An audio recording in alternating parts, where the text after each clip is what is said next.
I'd love to kind of to talk on both those, a little bit about Peyton and Eli, but then how cool it's been to watch Arch Manning take that next step. Well, I have stayed in touch with Art since he was born. I sent him scholarship papers the day he was born by a courier. Um, and you know, unfortunately, was out of coaching before he made a decision. Of course, I was the most popular guy to try to hire. I don't know why when he was a senior in high school. Yeah. But Peyton and Eli have a phenomenal brother in Cooper, and their parents, Olivia and Archie. It's not just Archie. The genetics. Olivia's mother was a great basketball player in the state of Mississippi, one of the most prolific scorers ever. I coached her nephew, Amzie Williams, at Ole Miss, was a linebacker for us. So this Williams family, this Manning family, we're witnessing the product of that.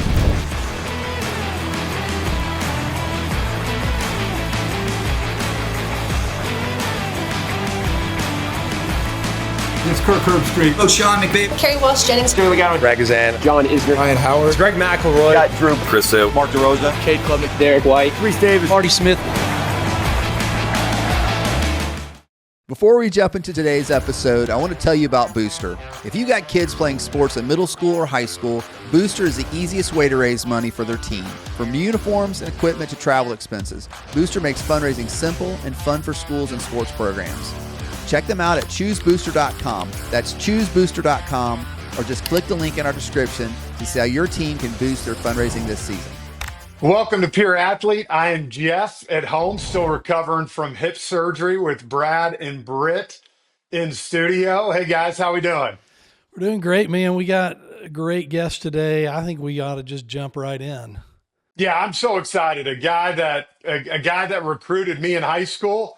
Probably glad I didn't come there. I might have got him fired if I showed up on campus, but was a great coach at Tennessee for years, head football coach at Ole Miss and Duke. But more important, guys, and one of the main reasons I want him in here, he's a man of integrity, a man of character, what we talk about on Pure Athlete and what we believe in.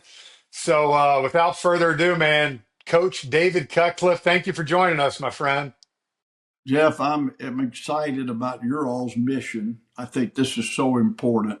We got a gazillion podcasts, but you guys are spot on.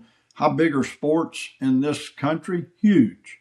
But how many people really understand what the value of sport is? I'm not so sure we're even close to what it should be. I appreciate it. And that's why we wanted you on.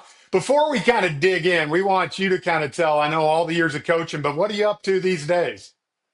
Well, I'm doing some work for the Southeastern Conference. I've got a Dwight Schrute title, if you've ever watched The Office. I am a special assistant to the commissioner for football relations. Special assistant, okay? And so I called Rainn Wilson. I said, should I take this? He said, oh, absolutely. That's a great title. It's special. That's right. Did they pay you more money to be called special? I mean, do you get a little more of salary bump for that? I had to take a cut and pay to get the special title. Well, we're going to jump in all things youth sports. Obviously, what we loved more than anything of you at Ole Miss Duke was the culture you built. But I would be stupid if I didn't ask you right off the bat, with everything that was going on, have you ever seen more of a mess in your life? I have not. And, obviously I'm participating in that. And I'm participating a great deal more than people might realize. My son, who grew up in Oxford when we were there, played football there, is the head football coach at Oxford High School. Yes, he His is. quarterback has been Knox Kiffin this past second half of the season. And they got beat in the state semifinal by Tupelo by 1 point. 21 to 20, man. I saw that. Yeah. And then, so I have felt the pressure through Chris that Knox has lived with. And that's kind of me more than just the big picture of all of this. I start thinking about how many people are affected by these changes. I mean, people in the equipment room, people in the training room, people that aren't mega $1 million employees. So, I hope people understand that it's a bigger issue than what just hits the media or the public eye. And, everybody has a right to do what they want to do. And certainly Lane Kiffin did in this setting. But it's still a very difficult thing for me from that perspective. And then I got, longtime friends. Mark Stoops, a winningest coach in the history of the University of Kentucky. And I think the old saying true, Ert Russell, may he rest in peace, he called me when I got my first head coaching job at Ole Miss. He said, well, there's two kinds of coaches in this business. I said, what's that, Ert? He said, those that have been fired and those that are going to be fired. So welcome to the club. So if you stay anywhere long enough, Jeff, you're going to be in that you've been fired club. No, I've been there. I've been told I had to go in baseball. At some point, they tell you, right? But, I love that you talked about that with your son. I know he's done a great job there at Oxford, but like, no one talks about Lane's son. Like Knox, like he quarterbacks Friday night, and then on Sunday, he's on a plane to Baton Rouge. It's like he didn't get time to say bye to his buddies.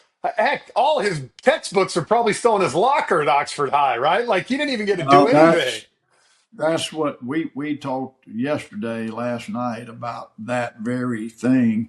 And he hadn't seen Knox. They've been texting, but he did. We talked deep into after their game. I was in Tennessee. I had to go to that Tennessee Vanderbilt game, and he said, "Boy, Knox is amazingly upset." And he said, it took me 30 minutes to calm him." And it kind of told us both what was getting ready to happen. Losses are crushing, but in that setting or circumstance, it became pretty obvious. Obviously, it was more devastating. So, I'll say my prayers for Knox, and he's young and he'll bounce back. And things happen to all of us in those teenage years that we have to overcome, and it makes us better. So just look at it that way. Coach, my dad was a college football coach, and you're right on. I went to 6 different schools because that's just what you have to do to move up in the ranks. And can you talk about your son is now stepping into the coaching profession. Can you talk about just why you became a coach and what that term means to you? For me, yes, I absolutely will. It's a no-brainer. At 15, my dad died in a wreck, and my mother never had a job. Okay, didn't really drive cars, so we all had to, 6 kids, and we had to rally, do what we had to do. Well, my mother was a phenom, but my coaches were as well. So at the end of my sophomore year, my nickname became Coach because I knew I wanted to coach. My teammates called me Coach. I knew what everybody on the field was supposed to do. And so from that point on, there was never a doubt. Coach Bryant was important to me, as he was to so many in the state. And then having the chance to be at Alabama around him just solidified. Mal Moore, Ken Donahue, these were people that I admired. And so I've been blessed. I've never worked a day in my life while in coaching. And what I do, I give talks to coaching clinics.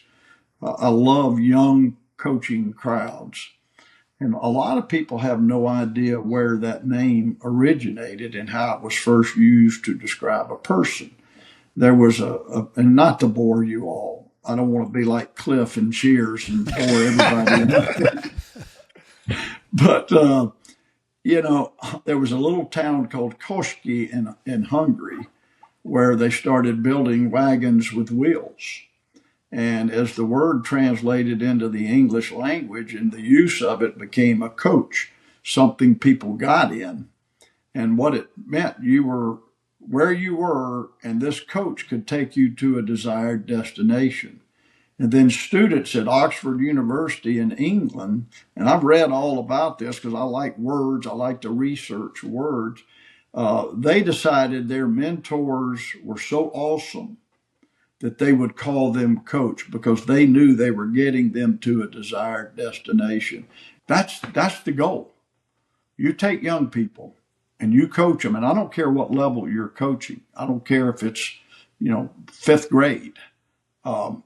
You help them get to a desired destination, and there are a lot of ways to do that. I also tell them that discipline is not punishment. I hate that word is used for punishment. Discipline is a way of life. Discipline is something that you build upon in athletics, not punishing them. And so I call to our staff, I always said, discipline's a coaching talent. If you don't have it, I can promise you your position won't have it. And, so all the quarterbacks I coached through the years, they understood exactly what the principles of discipline were. And that's why coaching in that word is so important. Yes, I love to win. I mean, let's face it, you almost like, well, I play the game. Well, that's not the center purpose of deciding you want to coach. I'm sorry. It's just not. Coach, there's so much we want to talk to you about. But let's just stick with coaching for a little bit. You just talked about discipline and the principles of discipline, and your quarterbacks understood them. We got tons of coaches in our audience. Some are parent coaches, some are just coaches of young kids. Can you talk about that balance of what is discipline? What's your philosophy on that? How does that balance with encouragement? Can you just kind of give us a little bit on that? Yeah, I can give you the first step is simply say what you mean and mean what you say with young people. They are very dependent upon that for growth, for encouragement. You have to be truthful. There were two bits of advice when I became a head high school coach at a much too young age.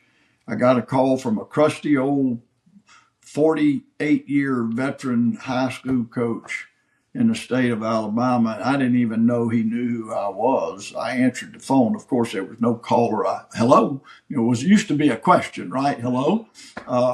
And he said, David, congratulations. This is Coach Reynolds. He said, let me tell you two things you need to understand. And I said, yes, sir. He said, first, he said, there's no bigger fool on earth than one that thinks they can fool a young person. You better be genuine or you got no shot. Secondly, he said, it's not about you. I don't want to see you hanging your head. And I'm talking to all you coaches out there when you lose or sticking your chest out when you win. It's about them. You understand that? And I'm going to use a little French here, but I'm going to quote him. Coach Reynolds said, now, if you do those two things, I don't know if you'll be worth a damn, but you will last. Well, guess what? I lasted.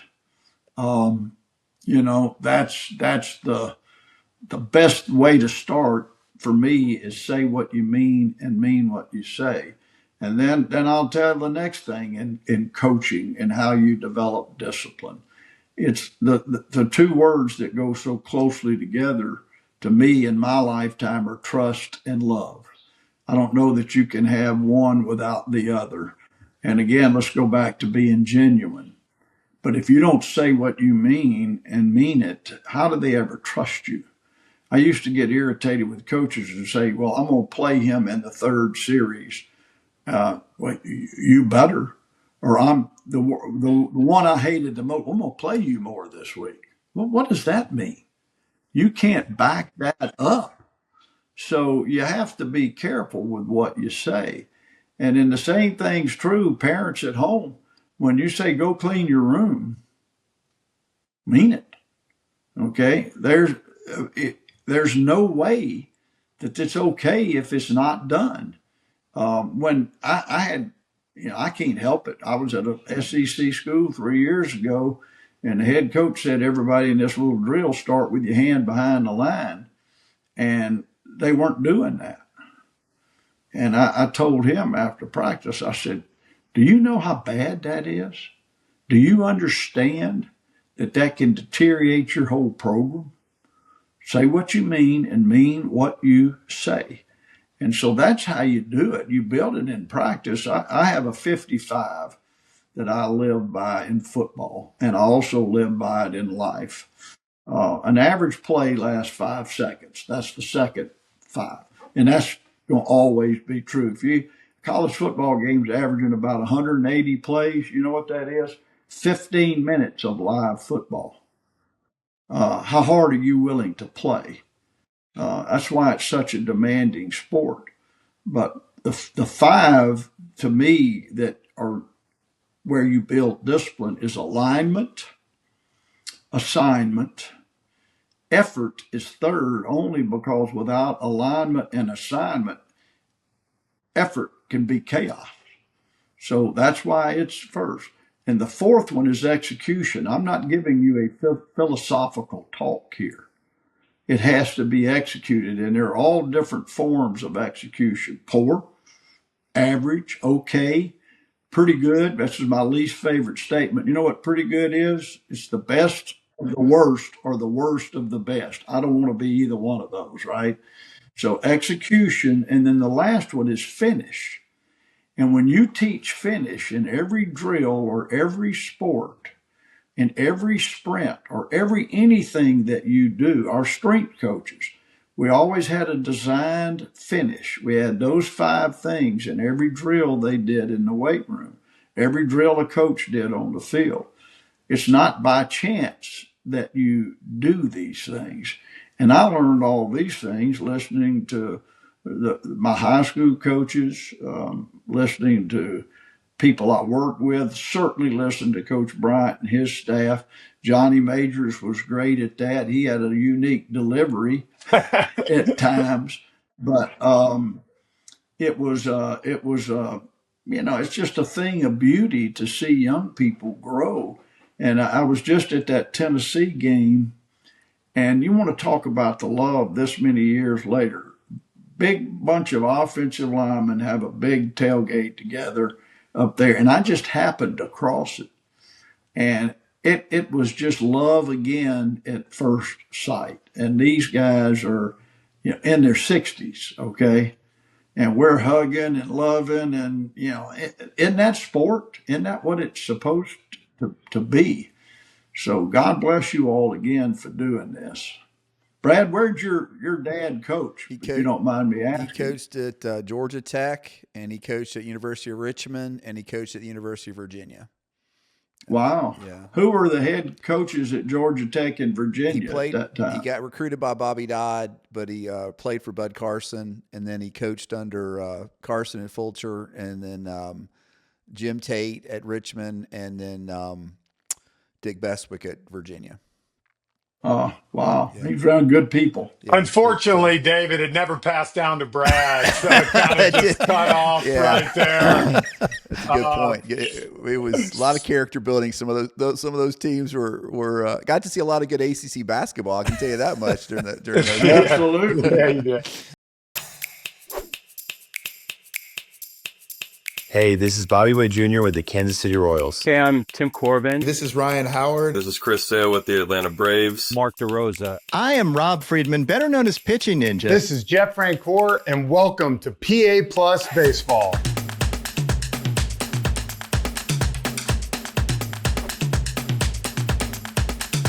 Again, that's the one thing I stress to these young pitchers is you have to throw strikes first, and then you build on top of that. Get your 3 swings in every single at bat. Hunt the pitches that you want to put in play. Be disciplined to spit on all the other stuff. That's what being the toughest out possible is all about. I say this in our camps all the time. If a coach says, "What position do you play, son?" I'm a baseball player. I'll play any position. Put me where you need to, because defense gets you on the field. Offense keeps you on it.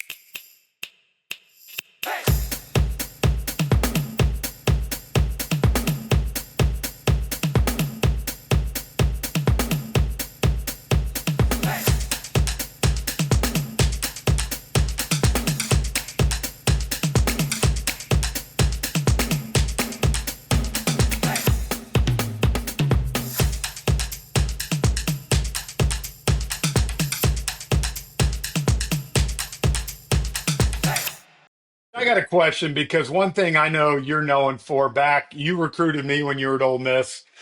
But That's the second between time you've there, told us that, Jeff. Yeah, we well, I all just know got to let we people got it. know, you know. Yeah, we know. We know that now. Thank Look you for at you telling coming us. out hot. No problem.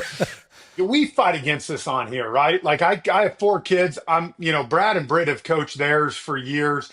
I'm coaching them, but this notion that you can't have a culture anymore. You can't have this stuff. Like one thing you were known for was having a great culture.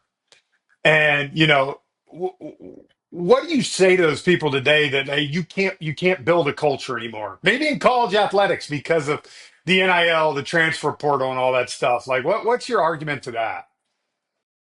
Well, when I have coaches and I have private conversations with assistants and head coaches, because remember, I'm a special That's right. You're a assistant. special assistant, yeah. But when they say, "Well, I can't coach," or "I can't demand that," because they'll get in the portal, and I shake my head, and in most cases, I say, "How many championships have you won?" And they just look at me, and I know that's a smart aleck statement on my part, but here's what a culture is. This is what people forget. A culture is a large group of people that basically have the same collective habits, whether it's how they dress, whether it's how they eat, what their weekly habits are, daily habits. It's a group of people with very similar, if not the same, collective habits. So when you start building a culture, when I went to Duke, I fell in love with those players, but they had won 10 games in the previous 8 years. Our seniors that we adopted had won 2 games in their entire Yeah. time there. So our start of culture was going to be discipline, which we've talked about. So we got on a grease board as a staff and we wrote down the things that were important to create a culture of discipline. And you might find it odd what we came up with. One that was dear to me was they keep their locker room cleaner than anybody else in America, that everything had a place. And that was a daily thing. And, we did have to punish them some. A messy locker room brought out lame dogs. Remember, I'm growing up in Alabama in the country, and you didn't take a dog that had a broken leg to the vet. You cut it off, and you had a three-legged dog. So that's what a lame dog is, a three-legged bear crawl for 100 yards. You won't have a messy locker room. So, but to get back to it, I'm not a nut about shirt tails tucked in, but I wanted shirt tails tucked in. I wanted to see if they were listening. We came up to and put the 55 in place in multiple places. So we didn't pick 100 things. We had 8 things on that board they were going to do, and that we were all aligned. And I brought the academic people in, I brought the training room, I brought the equipment room, I brought strength staff. Everybody there had the same equal cultural demands. Okay. And then we would the next step was the conditioning part. I weighed everybody, and we had put them through a little workout, and they were so poorly conditioned. And they hadn't won a home game, let's see, since like September 15th, 2005, and this was 2007. Wow. Hadn't won an ACC game in 3 years. And we were opening with James Madison, who's still good, and they were the national champions in the FCS. So we knew, well, I weighed them all in, and then we went to work on a culture of conditioning like none other. Even in practice, spring practice that year, if the ball hit the ground, I don't know what sport this was, but it was live. An incomplete pass was an opportunity for the defense to return the ball, make a premium on execution. We ran and we ran. And then when they reported, and had a great strength staff, when they reported for fall camp, we weighed again. That team lost collectively 597 pounds. And we started practice, and they knew they were going to win. And we won that opening game 35-7 and never looked back, so to speak. And, you know, you're not always going to get those results, but people, we just picked discipline and conditioning, and we focused there, and we picked those 8 items that were going to be a standard. And then we grew from that. But I think the mistake we all make is that we don't identify simple methods of standards. And the only habits that matter, you know, the 4 of us, if we form an alliance, and, you know, you got great habits and Brett's got great habits, but Brad and I, not so great. We're not going to be very successful. The only habits that matter in a culture are our collective habits. Our collective habits. And you sell your people on that. Now, children may not be able to buy into that, but you can convince them, hey, you guys are going to do this better than any in this age group. Anybody who's ever done it before or doing it anywhere. I don't care whether it's California, New York. You're doing it right here in Georgia better than anybody's ever done it, man. And all we have to do are these 5 things better, and we're going to have some fun. So for whatever that's worth. Man, I think that's great stuff for coaches, but it's also great stuff for families, because we all want to have a family culture. And what does that mean for us as leaders of our families? You know, what are the things that collectively we value and that we prioritize and do? That's great stuff. Coach, I want to ask you, you've coached, you know, you coached college for 40 something years. Yeah. You were at Tennessee for a long time, and we're going to get into some of that. You had, you know, Peyton, and then you coached at Ole Miss. You had, you know, won a Cotton Bowl, had some great seasons there, went to Duke, turned that program around. If you look over that landscape, I'll put you on the spot. You look over that landscape, is there a year that is like the most memorable year for you as a coach? And if so, why? It is impossible to pick a one, but I'm going to go to 2 recent times at Duke because of how far away we were, and the collective group of people that were on that staff, that were in that building. We by the way, we had the cleanest building on Duke's campus, and nobody could argue that. Nobody. It was the most well lit. If a light, everybody knew to report if a light bulb was out anywhere. Okay, I mean, I'm serious. It was one of our things. But when we beat North Carolina to secure the Coastal Division Championship, knowing where we're going to go play the eventual national champion Florida State Seminoles in Charlotte in the ACC championship game, we had won, 10 games. Wow. That was special. We didn't win the game, but the level that we hit them, the level we competed that night, I will never forget it. And then we had another one at Duke. Jeff, you don't know this, but I was a good pitcher. And I would, at 16, if somebody told me I wasn't going to pitch for the Yankees, I would have bloodied their mouth before they finished the statement. Okay? I'm serious. So we played Indiana in the Pinstripe Bowl in Yankee Stadium, albeit the new one. And so I'll never forget, we won the game, and I got the ball back over here behind me somewhere. I shouldn't admit to this, but I had a friend catch their missed field goal, and I've got one of their footballs. with the score painted on it. But as I'm walking across Yankee Stadium with the Pinstripe Bowl trophy, Sinatra's blaring out New York, New York on their speaker system.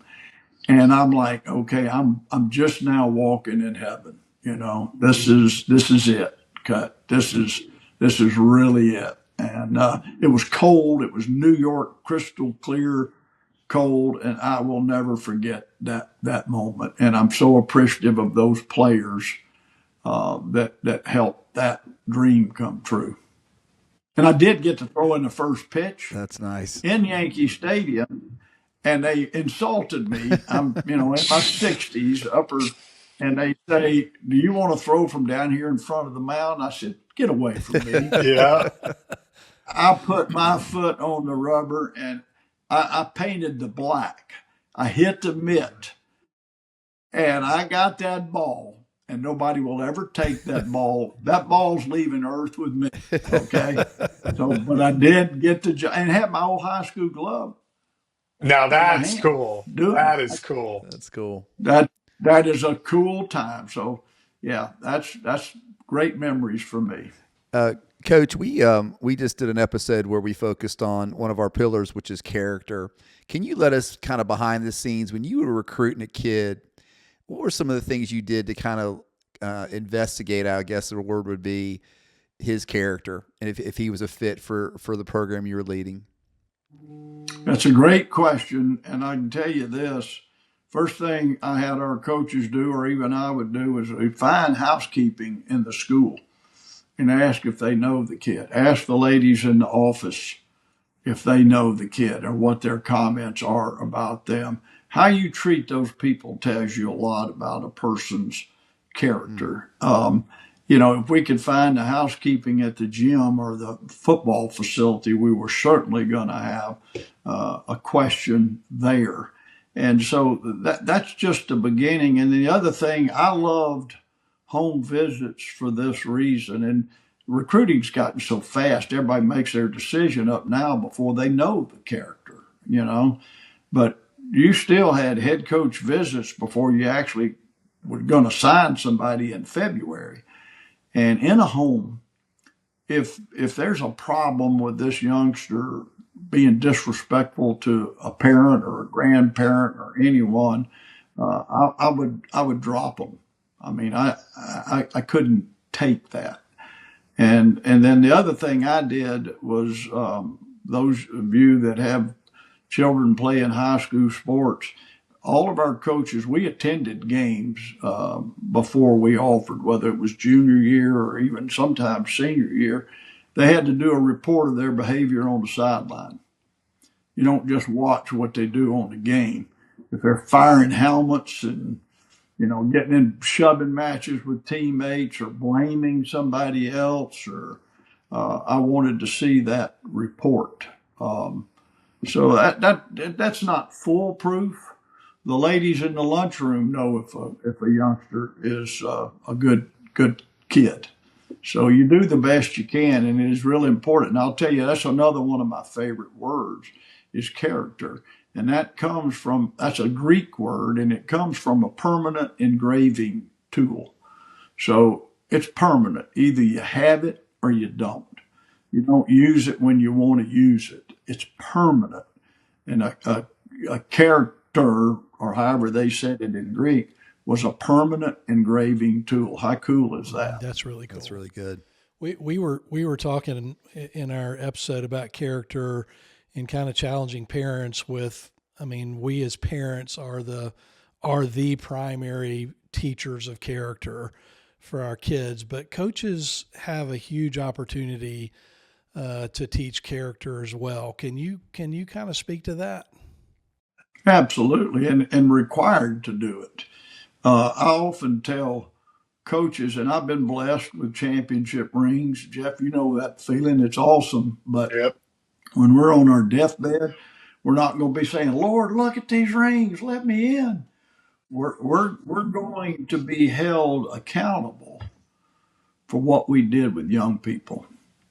We are definitely going to be held accountable. So as we go through sport, and it really doesn't matter what level, be careful what you say. I know that in the New Testament, Jesus speaks of you'd rather have a stone tethered around your neck and thrown in the sea than to hurt one of these. Take that to heart. That's a reality. So as you, as a coach, these lessons, these character lessons, this development, you take that personal. Certainly, their parents are the primary source, and I won the parent lottery. My dad was phenomenal, and he didn't go to my dad didn't finish the sixth grade, nor did my mother, and they were two of the most educated, smartest people I've ever known. And my dad worked in a grocery store until he died, the same one, which is, I tell people all the time, I think that's why I stayed everywhere I went as long as I could until they told me they didn't want me anymore.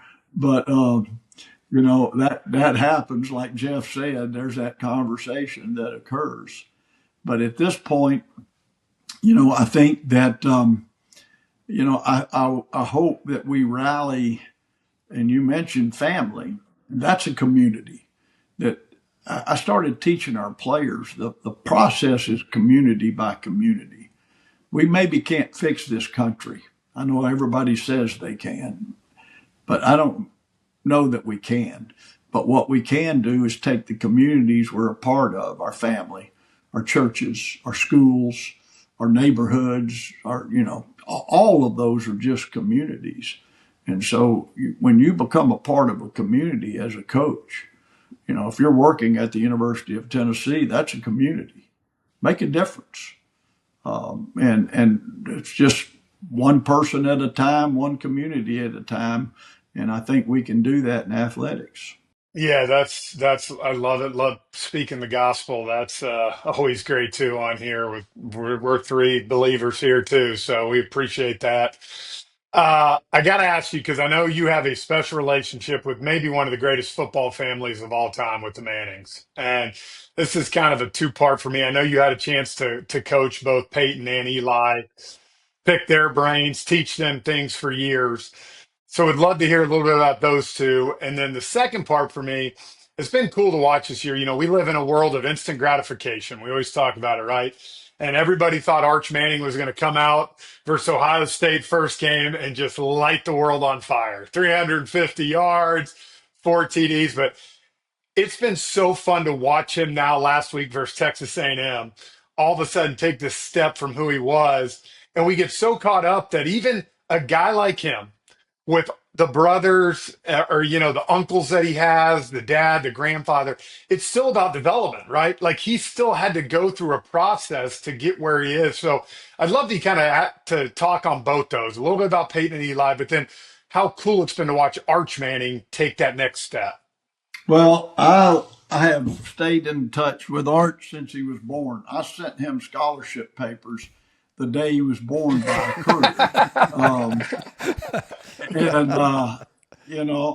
Unfortunately, was out of coaching before he made a decision. Of course, I was the most popular guy to try to hire. I don't know why when he was a senior in high school.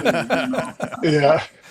But Peyton and Eli have a phenomenal brother in Cooper, and their parents, Olivia and Archie. It's not just Archie. The genetics. Olivia's mother was a great basketball player in the state of Mississippi, one of the most prolific scorers ever.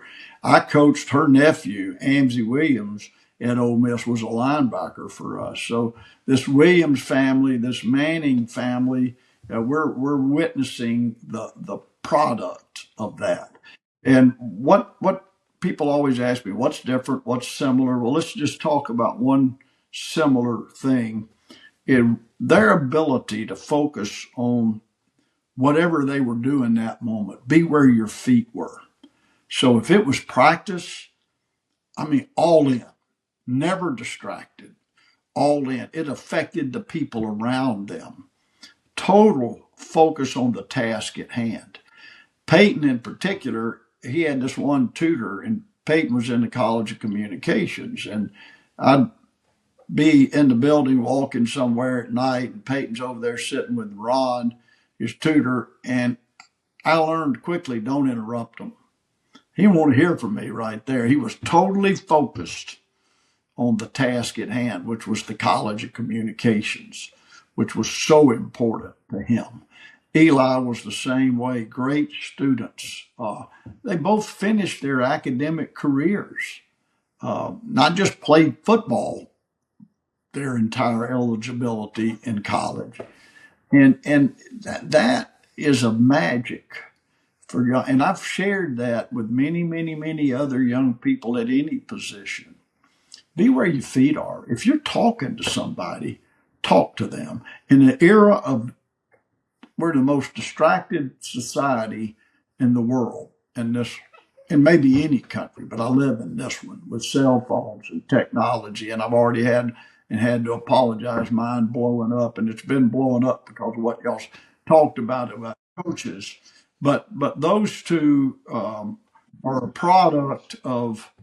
I used to get frustrated a little bit with my head high school coach. He would always say, practice doesn't make perfect. Perfect practice makes perfect. And I was that kid that wanted to try to be perfect. It didn't matter whether it was football, basketball, or baseball.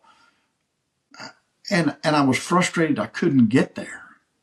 Well, what I came up with eventually as a coach, and Peyton and Eli kind of helped me come to this, is that what practice makes is permanent. We become what we repeatedly do. Aristotle was a great coach. I don't know what sport, but we become what we repeatedly do, right? And when I see their repetitions are critical. And I go back to what I said to y'all about execution is the number 4 thing in the 55. Great levels of execution. If you consistently do that, guess what you become? Great. How are you going to be a great hitter?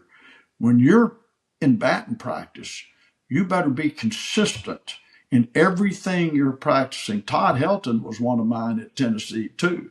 And Todd and I used to talk about, and he's a baseball Hall of Famer. I had a football Hall of Famer and a baseball Hall of Famer in the same meeting room.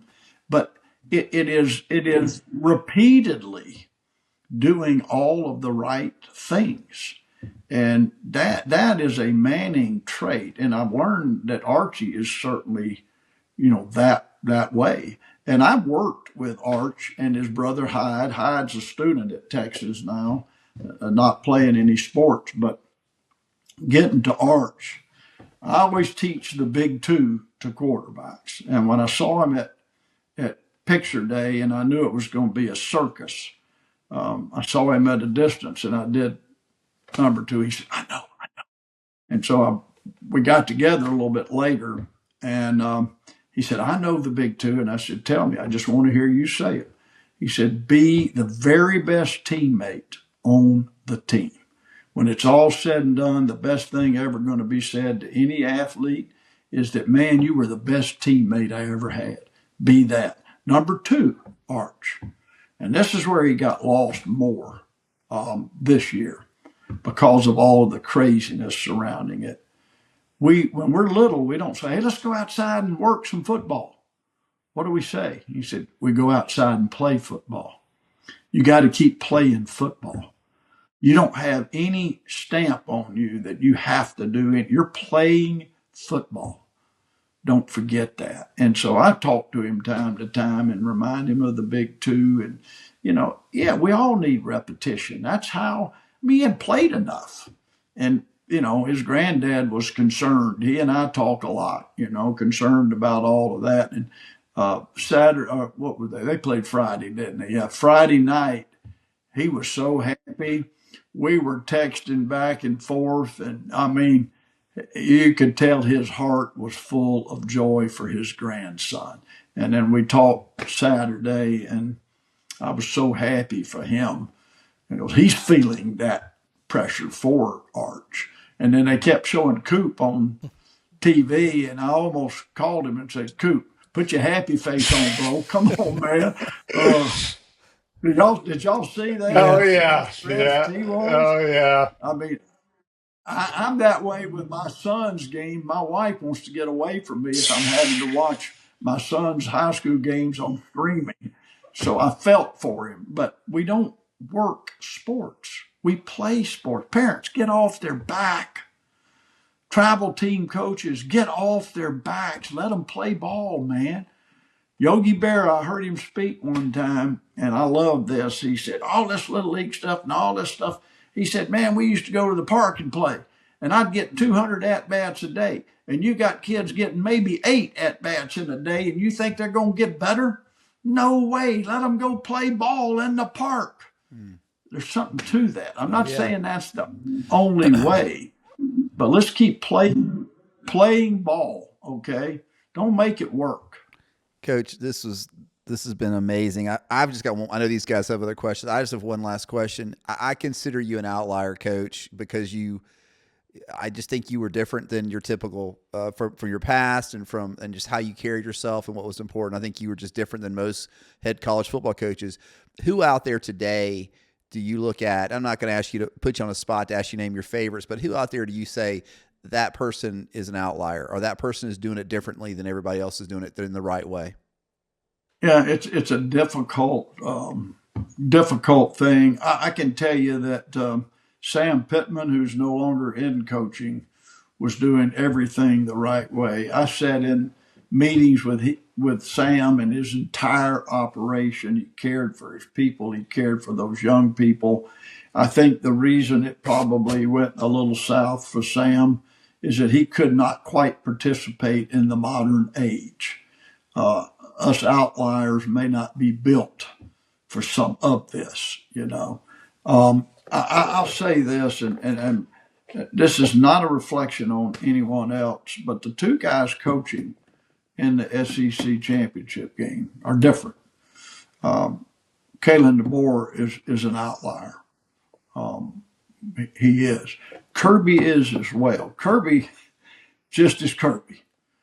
You know, if I was working at Georgia, I would have a leash on Kirby just to keep him off the field. Okay, but the culture, the demands are amazing there.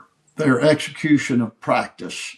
It's success is not an accident, and he has no fear in being who he is and demanding what he demands. Kalen DeBoer just took on the toughest job that anybody probably ever had to take. I'm so, Coach Bryant's my guy, but I told Nick in his office one day, we were sitting there by ourselves, and I said, I'm going to say something that's going to hurt me. But Nick, you've changed the order of the statues here. What you've done, God bless you, man. Wow. And I know he views that as rat poison. He didn't call that rat poison because he knew how hard it was for me to say that. But Kalen DeBoer stepped in those shoes. I've never had to do anything like that. And he's been true to who he is. And but by being true to who he is and just staying the course, in two different, maybe different ways, you got two teams playing in Atlanta for the SEC championship. And I respect the fact that they've chosen their way and they've stayed with it. So I don't know if that's an outlier, Brad. I really appreciate that comment directed toward me. And I do appreciate, that there are some outliers still out there. And you have to be willing. Great leadership comes with consequences. And if you run from the consequences, there's not much courage to it. So that's what I'm looking for when I'm going around and talking to coaches and looking at these people that are my friends. And excuse me, it's getting, it's starting to disappear a little bit because the culture isn't quite as pure as the three of you all would like it to be. Well, Coach, I'm for one, I'll say I'm glad that you're a special assistant. But in all seriousness, that you're getting the opportunity to travel around and speak to coaches and impart wisdom, from your life as a coach, and I'm glad you're imparting that to us today and to our audience. I'm curious. There's a whole lot of discussion about what's wrong with college football and the calendar and all that kind of stuff, and the portal. From your vantage point, where's this thing going, and what can be done, and what do you think will happen to address some of this stuff? Where do you think we're going? Well, you mentioned the calendar, and the one thing that's controllable without being sued, if that's possible anywhere today, is the calendar. If we can't control the calendar better, as meaning when the season's played, what is okay during that process? When are we going to sign high school players? When are we going? The portal's not going away. Have a portal that if players feel the need to have to transfer, they can. And then that we're set, hopefully, then by the second semester, maybe, that we've got a team made, if that makes sense. Okay, now as a coach in a program, you don't have any threat of a guy transferring anymore. So there's your team. There's some other drastic things I won't throw out there just yet. Right before I came on with you guys, I was talking to one of my friends in Indianapolis that's a longtime NCAA employee. And people, I would like the public to understand what the NCAA is. The NCAA are the institutions, not the employees in Indianapolis. And the employees in Indianapolis, again, are a group of people that, for the most part, nobody knows their name. But they've been working at trying to make this better, and they lose their voice to different avenues, And I know a lot of people, the call I got was about the United States Senate and Congress and about legislation, and that's okay. But I would like to see them do the job they've been elected to do a little better. Amen. Personally, and less concerned about athletics. And so the people that know need to be listened to. And then the other thing is that how did we get into the world of litigation so quickly? And it's always a settlement. Have y'all noticed that? There's been no trial or jury yet. I'm ready to go to court. Put me up in front of them. Put me on the stand.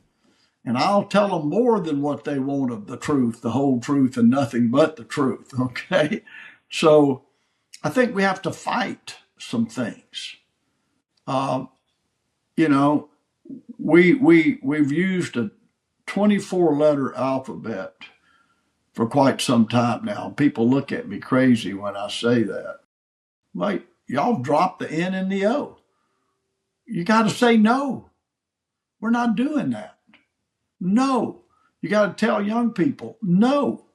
We tell them when they're children, when they want to stick a fork in a light socket, what word's coming out of your mouth to protect them? No. So my concern is not coaches. My concern are young people. It's the players that we have to be concerned as to what are they gaining from this. There's no question that money devalues education, but education lasts longer than money. Who you become is critical to this process, not what you have. Those are two different things. So it's a fight and it's a battle. And I'm going to the College Football Hall of Fame is now held in Vegas because it's actually cheaper than New York City But I'm flying out there. I'm going to be a part of a meeting there. And I had this conversation with this gentleman this morning that, we have to stand ground. And we've got a Zoom call tomorrow. These are some of the things I'm doing. And I said, I'm going to load you with some of this stuff because I know I don't want to just stop the meeting and, I'll jump on the soapbox. But we have subcommittee after subcommittee doing this, and they've never been involved in it functionally. The people on the subcommittees, you understand what I'm saying. So I get a little upset. I've been uninvited from some meetings. I'm sorry. That's just the way it works. But it's going to roll.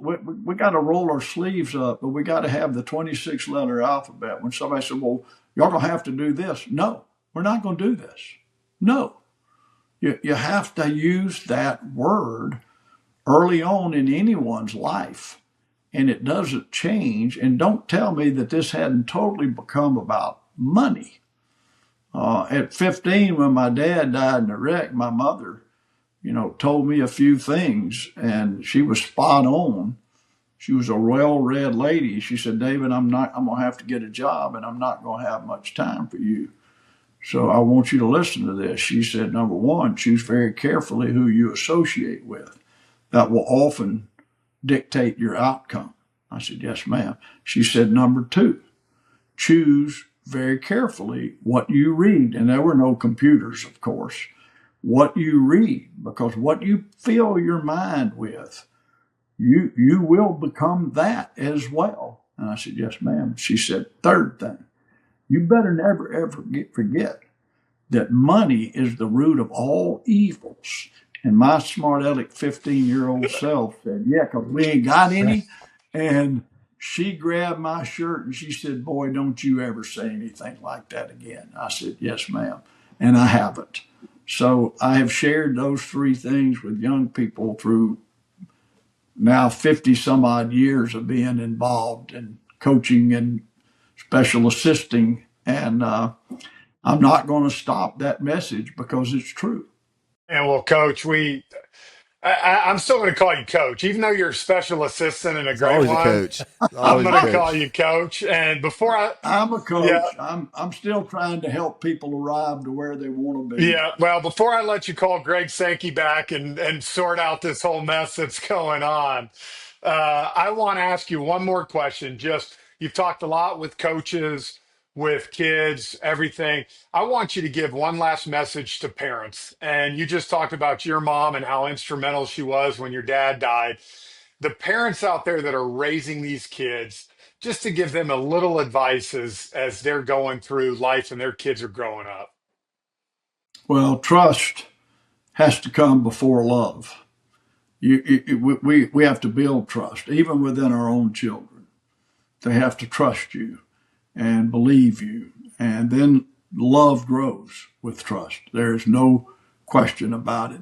And the most difficult thing to accomplish is consistency. I don't care what you're doing.